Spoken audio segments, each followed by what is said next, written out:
Welcome to the kidsministry.blog podcast. Every episode, we share ideas, tips, and resources to help your children's ministry thrive. Today, we're diving into a really interesting set of notes, actually. It's about a challenge I think many of you might know well, managing super energetic young kids. Right, especially in structured places, like think Sunday school, maybe a kids club, that sort of thing. Exactly. And our source today is this hilariously honest blog post. It's called Help, I'm Trapped in Sunday School and These Kids Won't Stop Moving. I love that title. Me too.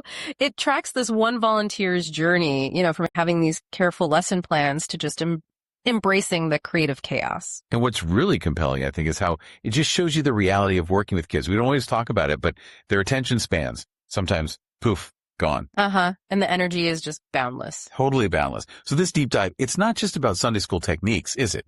It's more like a gold mine of these practical, spur-of-the-moment strategies. Yeah, for engaging young minds when plan A just completely falls apart. Which, according to the source, can happen in literally 4 minutes. Yeah. So our mission here is really to pull out those surprising little nuggets, those insights you can use pretty much anywhere you need to adapt fast and keep people engaged. Okay, so let's jump into that. The plan goes sideways in 4 minutes flat.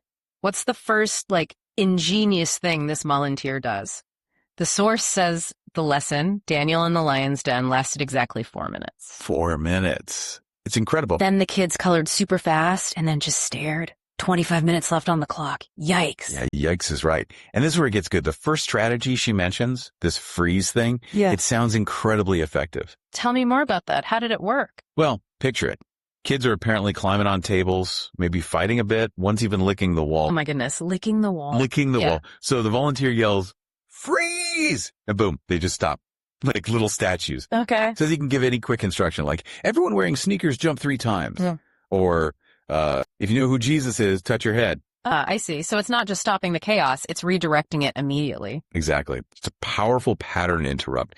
And you can see how that applies way beyond kids, right? You need to refocus a rambling meeting.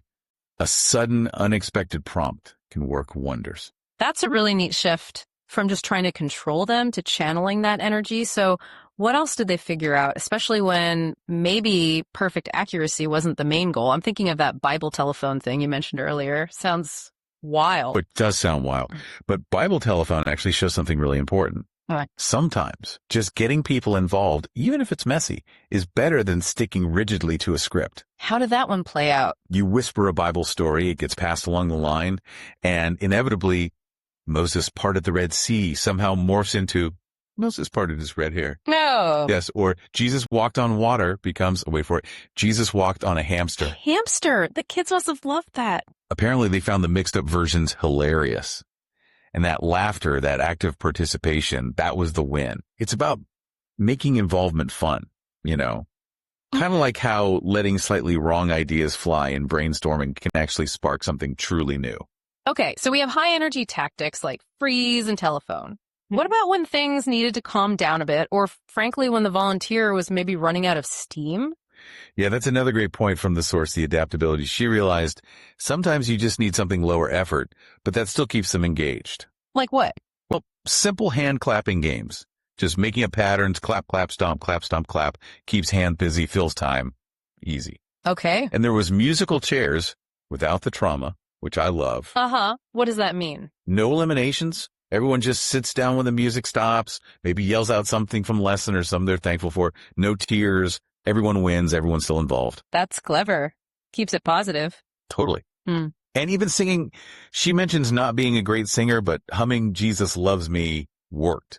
At one time, she accidentally hummed Happy Birthday, and the kids just took it and ran, singing Happy Birthday to Jesus. That's brilliant. Letting the kids lead, in a way. Exactly. It's all about meeting them where they are. Flexibility is key. It really sounds like the main takeaway is just radical flexibility. What happened when even these methods started to wear thin? Or if she just needed something totally different? Well, that's a good point. The recurring theme seems to be just letting go of perfect. Stop trying to correct every little mistake and just roll with it. So embrace the chaos. Pretty much. Like Bible charades where maybe the kids just made noises instead of acting things out properly. Or Bible bingo, using this same 5 cards for months and whatever random prizes were in her purse, fruit snacks, hair ties. Whatever works. Right. The goal became keeping them happy, keeping them engaged, and making sure they learned something, even if it wasn't the textbook version. And if all else failed, put on a Bible song and let them dance it out. Or just give them paper for reflection art. Reflection art, I like that. Yeah. Or even, a simple game of Go Fish with a regular deck of cards could apparently fill 20 minutes effectively. It just shows this deep understanding that connection and learning can happen in really unexpected ways. So wrapping this up, what does all this mean for you, our listener? This deep dive really shows that sometimes the best path isn't sticking to the plan, but embracing the unexpected to keep things from going totally off the rails. Yeah, whether it's yelling freeze to stop a kid licking a wall or letting Jesus walk down a hamster be the takeaway for the day. Or singing happy birthday to Jesus. The source found success because engagement and adaptability became the priorities, not perfect execution. And if you zoom out, look at the bigger picture, it really makes you ask, doesn't it? Yeah. In any situation, class, team meeting, community event, how much do we value that rigid structure versus, the flexibility to actually meet people where they are? That's a great point. The real lesson here, I think, is that genuine connection, real learning. It often happens not in that perfectly executed plan, but in the joyful, maybe slightly chaotic improvisation that keeps everyone truly present and involved. So a final thought for you to consider. Where in your own life, maybe at work, maybe at home, could you benefit from a little less rigid planning and a bit more of that Bible telephone energy? Where might embracing a little delightful chaos actually lead to something more memorable, maybe even more effective? Thanks for listening. To find more ideas, tips, and resources, go to kidsministry.blog. We'll see you next time.